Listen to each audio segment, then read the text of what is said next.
यदि हो सके तो मेरे YouTube channel one and only mathematics को सब्सक्राइब कर दे।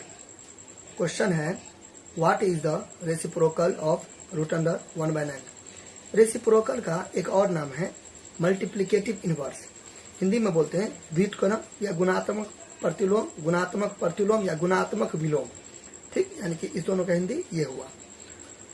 अभी कंसेप्ट थोड़ा समझते हैं कि रेसिप्रोकल एक्चुअली में होता है क्या है। ठीक है, reciprocal that means multiplicative inverse, यानी कि व्युत्क्रम या गुणात्मक प्रतिलोम या गुणात्मक विलोम क्या होता है।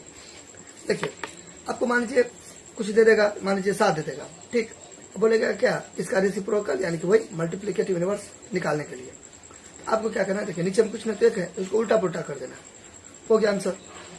यानी कि देखिए, ऊपर वाला न्यूमिनेटर हो गया, नीचे वाला डिनोमिनेटर हो गया। तो न्यूमिनेटर को डिनोमिनेटर में शिफ्ट कर देंगे, डिनोमिनेटर को न्यूमिनेटर में शिफ्ट कर देंगे। यानी ऊपर वाला अंश, नीचे वाला हर, अंश को कर देंगे हर में शिफ्ट। ठीक है, और हर को अंश में उल्टा पुल्टा कर देंगे। इसी को बोलते हैं मल्टीप्लिकेटिव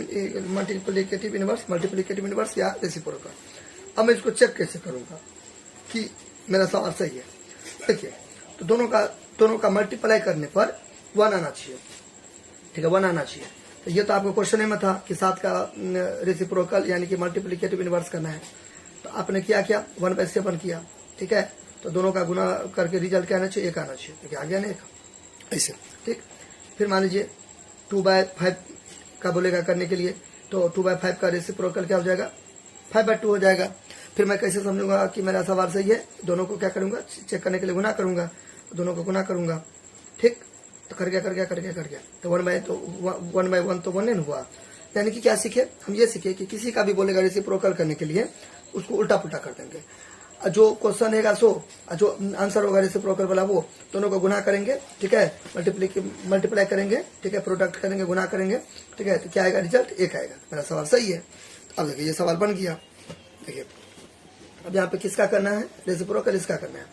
ठीक, यहाँ पे चलिए लिखते हैं सोल्यूशन, दैट मीन्स हल। इसे मैं उतार दूंगा इसे 1/9। अब यहाँ पर चूंकि 2 छुपा हुआ है क्योंकि स्क्वायर रूट है ना। देखिए, स्क्वायर रूट यानी कि वर्गमूल। आप ऐसे लिखिए, ऐसे डिनोट कीजिए या तो ऐसे डिनोट कीजिए, एक ही बात है। तो 2 छुपा हुआ है। देखिए, 1/9 हुआ ना, 1/9 आपको अगर आता है तो इसका डायरेक्ट हो गया 1/3। इसका देखिए 1/9 का वर्गमूल क्या हो गया, 1/3। अब मान लीजिए कोई वीक स्टूडेंट नहीं आता है। ठीक है, तो वो ऐसे भी कर सकते हैं। देखिए, एक है तो 1 को लिख सकते हैं, 1 गुने 1 क्या हुआ, कोई दिक्कत नहीं। देखिए, 1 का वर्गमूल 1 होगा और 1 का घनमूल भी 1 होगा। ठीक है, 0 का वर्गमूल 0 होगा, 0 का घनमूल भी 0 होगा। ठीक है, इसे आप लर्न कर लीजिए। देखिए, क्योंकि देखिए 1 है तो मैंने 1 लिखा, इसका घनमूल निकालना है। घनमूल में यहाँ पे 3 रहता है छुपा हुआ, नुकीला वाला। ठीक है, तो मैं इसको ऐसे लिख सकता हूँ ना। और हम जानते हैं, ठीक है, ये आपको पता होना चाहिए कि यहाँ पे नुकीला में जितना रहता है उतना ही वो निकलता है। तो 3 को 1 है। ठीक है, रूट के अंदर 1 निकलेगा। ठीक है, पास में ना उसी तरह ये 1 है, 1 का वर्गमूल बोलता है निकालने के लिए। मान लीजिए तो 1 गुने 1 है। ठीक है, 2 है ना, तो 1 को 2 वाले फर्क तो नहीं ना पड़ा, 1 गुने 1 क्या हुआ। फिर यहाँ पे 2 छुपा हुआ, 2 को 1 है तो 1 निकल जाएगा। ठीक है, फिर 9 को मैं लिख सकता हूँ 3 गुने 3, कोई दिक्कत नहीं है। फिर यहाँ पे क्या है, 2 है। ठीक, देखिए 2 1 है तो 1 निकल जाएगा, 2 3 है तो 1 3 निकल जाएगा। तो 1/3 हुआ ना। या आप ऐसे भी समझ सकते हैं, 1/9 है, 1/9 है। ठीक, तो ये है। ठीक, तो इसको मैं ऐसे करके लिख सकता हूँ, ठीक, 1 गुने 1 जो मैंने अभी बताया है। फिर इसको मैं ऐसे लिख सकता हूँ, 1 कितना बार है, 2 बार है। तो 3 कितना बार है, 2 बार है। ठीक, फिर मैं इसको ऐसे करके लिख सकता हूँ 1/3। 2 ऊपर भी है, 2 नीचे भी है, तो यहाँ पे लिख देंगे ना। देखिए, ऊपर में इसको बोलते हैं बेस या आधार, और नीचे में बेस या आधार 3 है, ऊपर में है। बेस आधार अलग अलग है, पावर सेम है। तो इसको मैं दोनों में 2 है तो 2 लिख सकता हूँ। ये इस रूल के अकॉर्डिंग हुआ, देखिए, यहाँ पे ये m² हो गया और ये n² हो गया। देखिए, mn है अलग अलग न्यूमिनेटर डिनोमिनेटर में, यानी कि अंश हर में, ऊपर नीचा में। ठीक है, तो mn लिख देंगे। ठीक है, और दोनों में है क्या चीज, सेम बात है, यानी कि कॉमन क्या है, पावर है, यानी कि एक्सपोनेंट यानी कि इंडेक्स है। ये है कॉमन बात। ऊपर में 2 दे देंगे। ठीक है, तो वही। अब देखिए, यहाँ पे 2 है और यहाँ भी 2 छुपा हुआ है, तो ये सही कैंसिल हो गया, 1/3 नहीं हो गया। यानी कि ऐसे करके देखा ना, ऐसे ये कट गया था, x हो गया।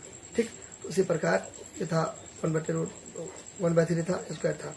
स्क्वायर था, ठीक है, और यहाँ पे 2 है, तो ये वाला से कैंसिल हो गया 1/3।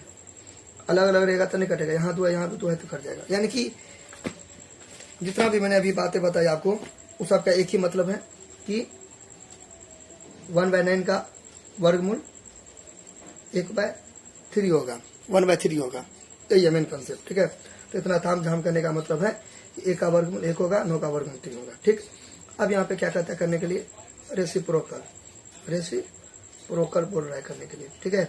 RECIPROCAL मतलब RECIPROCAL रेसिप्रोकल यानी कि व्युत्क्रम यानी कि मल्टीप्लिकेटिव इनवर्स यानी कि गुणात्मक प्रतिलोम, ठीक है, या गुणात्मक विलोम, ठीक है। तो मैंने अभी क्या बताया, रेसिप्रोकल किसका करना है, आप लिख देंगे रेसिप्रोकल ऑफ इतना, इसका रेसिप्रोकल क्या होगा, इसको उल्टा पुल्टा कर देंगे। देखिए इसको आपने तोड़ा तो ये आया ना, इसको उल्टा पुल्टा कर देंगे, उल्टा पुल्टा यानी कि ये ऊपर ये नीचे 3/1, तो 3/1 को मैं लिख सकता हूँ 3, जैसे जावर आंसर, बात समझ ना।